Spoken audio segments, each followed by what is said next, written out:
محترم سامعین و معزز ناظرین، غسان کا آخری بادشاہ بڑا معزز بادشاہ تھا جس کا نام جبلہ بن احم تھا۔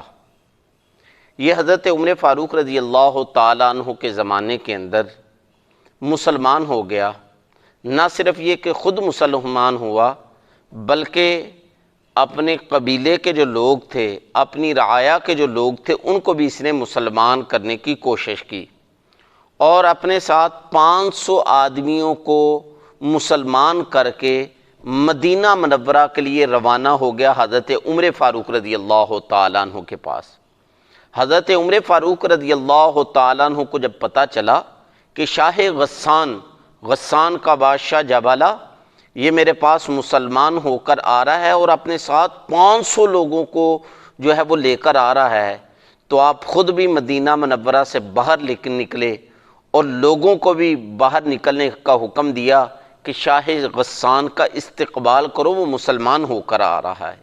اس کی حوصلہ افزائی کے لیے حضرت عمر فاروق رضی اللہ تعالیٰ عنہ خود باہر تشریف لے گئے اور اس کا استقبال کیا۔ وہ مسلمان ہوا، بڑا خوش باش مدینہ منورہ کے اندر رہا۔ یہ رمضان کے قریب آیا، رمضان کے روزے بھی رکھے، اس کے لوگوں نے بھی روزے رکھے اور نمازیں بھی پڑھتے رہے۔ کرتے کرتے حج کا موسم آ گیا۔ حضرت عمر فاروق رضی اللہ تعالیٰ عنہ کی معیت کے اندر حضرت عمر فاروق رضی اللہ تعالیٰ عنہ کے ساتھ حج کے لیے یہ بندہ روانہ ہو گیا۔ اب حج کے لیے جیسے ہی وہ یہ مکہ پہنچا تو وہاں طواف کرتے ہوئے، بیت اللہ کے چکر لگاتے ہوئے، اس کی چادر پر کسی غریب آدمی کا، بنو فزارہ کا آدمی تھا، اس کا پاؤں اس کی چادر پر آ گیا۔ اب یہ بادشاہ تھی، وہ اس کی قوت، طاقت، جلالت، شان و شوکت، وہ اس نے جو ہے وہ اس کو زور سے تھپڑ دے مارا، جس کی وجہ سے بعض کتابوں کے اندر لکھا ہوا ہے کہ اس کا دانت ٹوٹ گیا،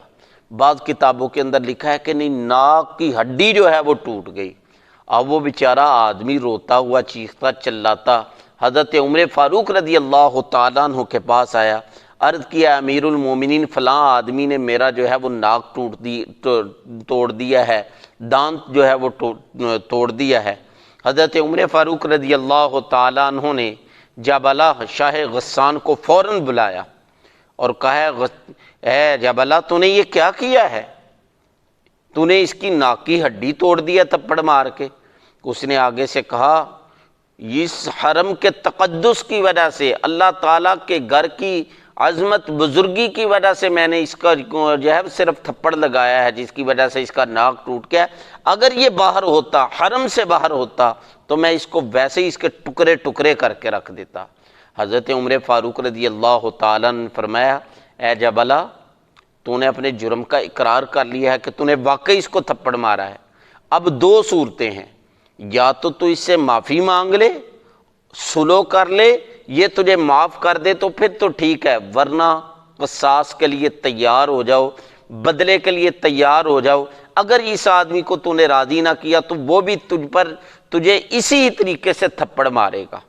بعض کتابوں کے اندر لکھا ہے کہ چونکہ ناک کی ہڈی توڑ دی تھی، اس لیے کہا کہ قصاص کے لیے تیار ہو جاؤ، تیرا بھی جو ہے وہ ناک توڑا جائے گا۔ اب یہ اس نے کہا، اے امیر المومنین، عجیب بات ہے، میں مسلمان ہوا ہوں، ذلیل ہونے کے لیے مجھے مسلمان کیا ہے، میں بادشاہ ہوں، میں غسان کا معزز بادشاہ ہوں، میں مسلمان ہوا ہوں، تو آپ اس غریب آدمی کے سامنے مجھے ہاتھ جڑوائیں گے، اس غریب آدمی سے مجھے کہیں گے کہ معافی مانگے، اس غریب آدمی سے میں تھپڑ کھاؤں گا، یہ کوئی بات ہے؟ حضرت عمر فاروق رضی اللہ تعالیٰ نے فرمایا کہ بھائی، اسلام کے اندر غریب امیر کا کوئی فرق نہیں ہے، بڑے چھوٹے کا کوئی فرق نہیں ہے، بادشاہ اور فقیر کا کوئی فرق نہیں۔ اسلام کے اندر تو انصاف کی بات ہے، انصاف ہوتا ہے، انصاف کے ترازو کے اندر چھوٹا بڑا برابر ہے۔ اس نے کہا آگے سے شاہ غسان نے کہ پھر میں عیسائی ہو جاؤں تو بہتر ہے، پھر میں مسلمانی چھوڑ دوں، اسلام چھوڑ دوں، پھر بہتر ہے،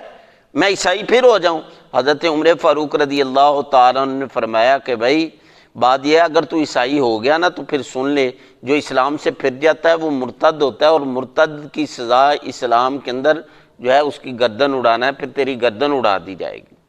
اس نے کہا اچھا میں اس سے معافی مانگوں یا تھپڑ اس سے کھاؤں، مجھے ایک رات کا موقع دیجیے، صبح آپ مجھ پر جو ہے وہ جو سزا ہو میری وہ دے دینا۔ جیسے ہی اس کو موقع ملا تو یہ راتوں رات نکل گیا اور شاہ روم کے پاس، روم کے بادشاہ کے پاس پناہ لی، وہاں شاہانہ زندگی گزارتا رہا۔ جیسے ہی بڑھاپا آیا پھر اسلام کی یاد آنی شروع ہو گئی، تو افسوس جو ہے وہ کرتے ہوئے اکثر یہ کہتا، ہائے میرا تکبر مجھے لے ڈوبا، میرا غرور مجھے لے ڈوبا،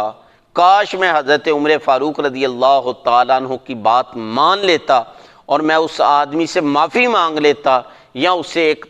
تھپڑ جو ہے وہ مجھے وہ مار لیتا، میں وہ اسلام کی بہاریں دیکھتا۔ لیکن اس افسوس کے باوجود یہ مسلمان نہیں ہوا، عیسائیت کی حالت کے اندر جو ہے وہ دنیا سے رخصت ہوا، اسلام سے محروم ہوا۔ تو اس واقعے سے محترم سامعین میرے اور آپ کے لیے بہت بڑے جو ہیں وہ سبق ہیں جو مجھے اور آپ کو حاصل ہوتے ہیں۔ پہلا سبق یہ ہے کہ یہ دیکھیں کتنا یہ عظیم انسان تھا، اللہ تعالیٰ نے کتنی عظیم نعمت سے اس کو نوازا تھا، یعنی اسلام کی نعمت سے، لیکن اس کا غرور اور تکبر اس کو لے ڈوبا۔ غرور اور تکبر اور گھمنڈ کی وجہ سے یہ اسلام کی عظیم دولت سے محروم ہو گیا۔ اس نے معافی مانگنی گوارا نہ کی، اس نے اسے تھپڑ کھانا گوارا نہ کیا۔ اگر معافی مانگتا تو اس نے تو معافی دے دینی تھی، لیکن اس نے معافی مانگی نہیں غرور اور تکبر کی وجہ سے۔ تو دیکھیں میرے اور آپ کے پاس بھی اللہ تعالیٰ کی بہت ساری نعمتیں ہیں، میں اور آپ غرور اور تکبر نہ کریں، گھمنڈ نہ کریں، کہیں اللہ تعالیٰ کی وہ نعمتیں مجھ سے نہ چھن جائیں۔ اور دوسرا سب سے بڑا سبق اس واقعے سے ہمیں ملتا ہے کہ انصاف، جیسا کہ حضرت عمر فاروق رضی اللہ تعالیٰ عنہ نے اس کو کان کھول دیے، اس کی آنکھیں کھول دیں کہ دین اسلام کے اندر بادشاہ اور فقیر برابر ہیں، امیر غریب چھوٹا بڑا برابر ہیں، انصاف کے ترازو کے اندر جو بھی آتا ہے وہ برابر ہی ہوتا ہے۔ اسلام جو ہے وہ بے انصافی کی بات نہیں کرتا، اسلام جو ہے وہ بڑا کوئی دیکھ کر، امیر دیکھ کر، بادشاہ دیکھ کر جو ہے وہ بے انصافی کی بات کا حکم نہیں دیتا، جیسا کہ سورۃ المائدہ کی آیت نمبر 8 کے اندر ہمیں حکم دیا گیا ہے، یا ایھا الذین آمنوا کونوا قوامین للہ شہداء بالقسط، اے ایمان والو انصاف کے ساتھ گواہی دو اور اللہ کے حکموں پر خوب قائم رہو، اللہ کے حکموں پر ڈٹ جاؤ۔ ولا یجرمنکم شنآن قوم علی اللہ تعدلوا، کسی قوم کی نفرت، کسی قوم کی عداوت، کسی قوم کا بغض تمہیں انصاف سے نہ روکے، اور نہ ہی کسی قوم کی کسی شخص کی محبت الفت تمہیں انصاف سے روکے، بلکہ اعدلوا، ہر حالت کے اندر انصاف کرو، انصاف کرو، انصاف کرو، کیونکہ ہوا اقرب للتقوی، انصاف ہی یہ تقوی کے زیادہ قریب ہے۔ اللہ تعالیٰ سے دعا ہے اللہ تعالیٰ مجھے اور آپ کو تکبر سے، غرور سے، گھمنڈ سے بچا کر رکھے اور ہر حالت کے اندر انصاف کرنے کی توفیق عطا فرمائے۔ وآخر دعوانا ان الحمد للہ رب العالمین۔